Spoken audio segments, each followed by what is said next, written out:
grabe talaga nangyayari ngayon sa abot kamay na pangarap na kung saan pinakita na nga ang episode para bukas o ito nga yung teaser. Yes guys. Dito naman guys no, nakapokus sila lalo na itong si Annalyn sa paghanap sa kanyang nanay Lynette. And yes guys, kasi nga nawawala ito at ito na lang yung nawawala kasi ito nga si Tita Irene niya o itong si Irene Benitez o Sanchez is nakita na. Yes guys, at nakita nga nila na patay na nga ito at naniniwala talaga sila na si Doc Carlos ang may kagagawanan at dito nga humingi na nga ng tulong. Dito ay pinakita sa friend book na kung saan si Annalyn is humingi na ng tulong, nag live stream sila para nga makita ang kanyang nanay Lynette. Ngunit sinabihan nga din siya na dapat wag niya sabihin kung sino yung pangalan o kung ano man kasi wala pa silang proof na talagang si Doc Carlos yung umuli o itong nakidnap sa nanay niya, kasi pag ginawa niya yun baka pwede siyang makasuhan. So para hindi balik ng kaso is hindi sila nagpangalan. Yes guys, na malaking ang tulong ito kasi mas maraming tao magiging aware doon sa pagkawala ng nanay niya at pwede silang mabilis na matulungan. At dito nga guys, ipinakita rin itong si Chang Susan is talagang stress na rin no, na kasama nga rin siya kasi hanggang ngayon iniisip niya kung nasan na yung pamangkin niya na ito nga si Lynette na kung saan hindi nga niya alam o marami na nga silang pinuntahang bagay o lugar, ang mga tao hindi pa rin nila alam kung nasan itong pamangkin niyang si Lynette. Kaya nga nasambit nito na baka naman meron pang mga ibang asawa o anak pa itong si Carlos nandiyan lang sa tabi-tabi na kung saan pwedeng nating malaman kung nasan ito. Kasi nga itong si Harry pinakita na pumunta doon sa East Ridge no, na kung saan doon na nga nagpa-press con itong si La Annalyn na kung saan nga is nagalit itong si Harry kasi nga pinagbibintangan ng kanyang tatay. Yes guys, di na natin masisisi na idepensa ni Harry yung tatay niya kasi tatay niya yun eh. At pag nakulong din yun, siyempre pangalan niya rin yung papahamak and at the same time wala rin magsustain to sa kanya no. Pero yun nga guys, talagang exhausted, pagod na rin nga itong si Harry kakadepensa tatay niya kahit alam niya na yung tatay niya is may kagagawan talaga o masama rin yung ginagawa nito at yung pag-uugali. At ito nga si Chang Susan talaga nag-aalala kung nasa na yung pamangkin niya itong si Lynette at nagdadasal lang rin ito na sana nga makita niya na ito o kung nasan man sana safe din ito kasi nga natatakot nga sila baka sinasaktan na ito ni Carlos o baka itinatali ito no. Pero nakita naman natin na si Lynette is magaling no umakting na kung saan nagbabait-baitan nga siya para hindi siya saktan nito ni Carlos na kung saan kinukuha nga niya loob niya para hindi siya pinaghinalaan na gusto pang tumakas. Pero ito nga si Harry talagang makita mo na gusto niya no, patunayan sa lahat na mabait ang tatay niya at walang kasalanan. Kumbaga gusto niya sabihin na okay naman ang kanyang tatay at hindi naman talaga masama ang ugali niya. May minsan lang no na attitude pero hindi naman palagi at mahirap talaga tanggipin yun lalo na dito kay Harry, lalo na kung malaman niya na totoo yung binibintang sa tatay niya.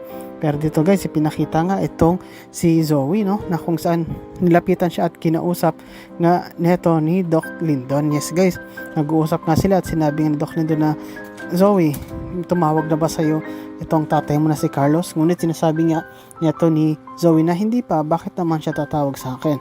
Hindi nababadrip na nga itong si Lyndon at sinabi nga niya na talaga bang gusto mo akong pilitin na sabihin ko lahat yung totoong relasyon ninyo ni Doc Carlos na ikaw ay anak ni Doc Carlos? At actually ginagawa nga ito ni Doc Lyndon kasi tinatakot niya itong si Zoe para makapagsalita kasi nga kahit siya no, gusto niya rin makita o malaman kung nasa na ba itong si Lynette kasi nga nag-aalala nga yung mga kamag-anak nito at si Doc Lyndon alam niya gumagawa siya ng paraan para kung sakali makatulong dito nga sa paghanap kay Lynette. And yes guys, kinakausap nga niya si Zoe. Itong si Zoe is talagang matigas ang mukha at pinaninindigan niya na hindi ko pa nakakausap ang aking tatay. Di pa nga siya tumatawag sa akin eh, no?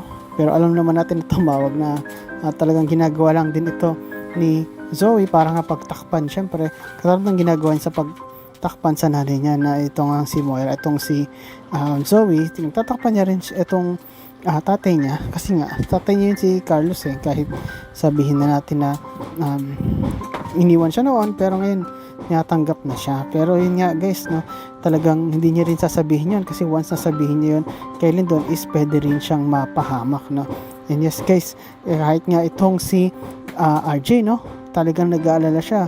At nasabi pa nga niya, actually dito nga kay Ma'am Giselle o sa atin niya na kapag bumalik si Lynette is hindi ko na siya papakawalan. Yes guys, makita natin dito na itong si RJ talagang love niya itong si Lynette. Di lang siya nakaporma nung nakaraan kasi nga kinasal na ito, pero this time around na sigurado pag naghiwalay na itong si Lynette at si Carlos is may chance na uli itong si RJ dito nga kay Lynette. And dito nga guys ipinakita, no, na itong si Lynette is, gaya sabi ko kanina, magaling siyang umarte at ginagawa nga niya ito para makaalis siya, kasi kung hindi niya gagawin is sigurado na hindi siya papatakasin nito ni Carlos. And ay naman talaga yung balak ni Carlos na kung saan itago lang itong si Lynette para di malaman ng lahat kung nasan sila.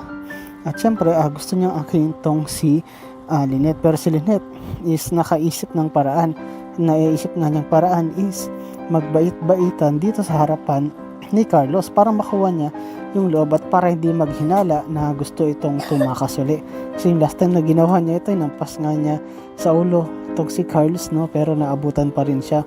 At kaya nga nadala siya dito sa isang safe house, no, na halos walang nakakaalam maliban lang dito kay Carlos. And yes guys, sabi nga dito ni Lynette na Carlos, nadala mo ba yung bag? Kasi parang naiwan ko yun doon sa loob ng kotse, pwede nyo pakuha ng painkiller. And then yun nga guys, no, itong si Carlos is sumusunod naman dito kay Lynette kasi nga iniisip niya na okay na, iniisip nga niya na mapapasunod niya na itong si Lynette kasi mabait na sa kanya, pero hindi niya alam na sinasadya lang pala itong Lynette para pasakayin siya.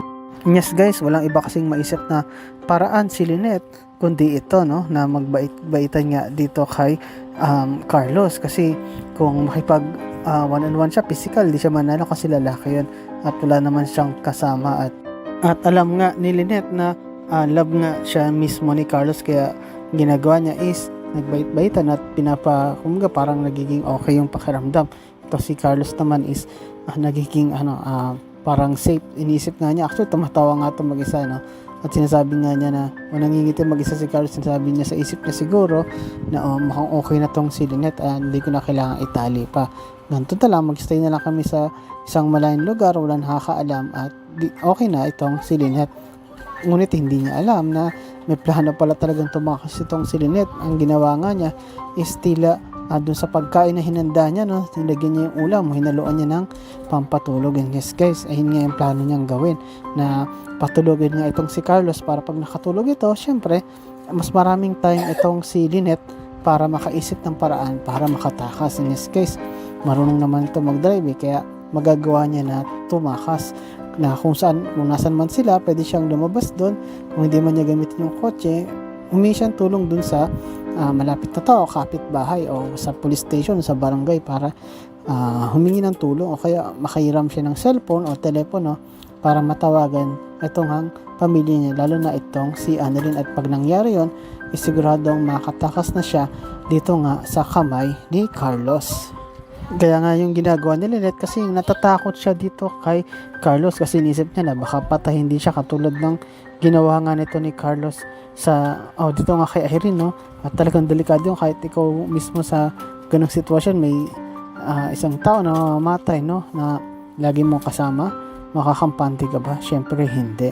Pero yun nga guys, no, abangan natin yan bukas yung full episode niyan. So maganda uli yung eksena na mangyari. Pero ang tanong dyan guys is, ano kaya ang gagawin neto ni Annalyn para matulungan itong nanay niya at makita ano kaya ang gagawin din ni RJ para mas mabilis na malaman kung nasan itong si Lynette. At ito nga ring si Lyndon, ano kaya ang plano niya dito sa pagkausap niya kay Zoe. At ito namang Zoe, aamin na ba na nakausap niya ng tatay niya o magmamatigas pa rin ito? At ito kayang si Lynette, ano kaya ang gagawin niya para makatakas siya dito kay Carlos?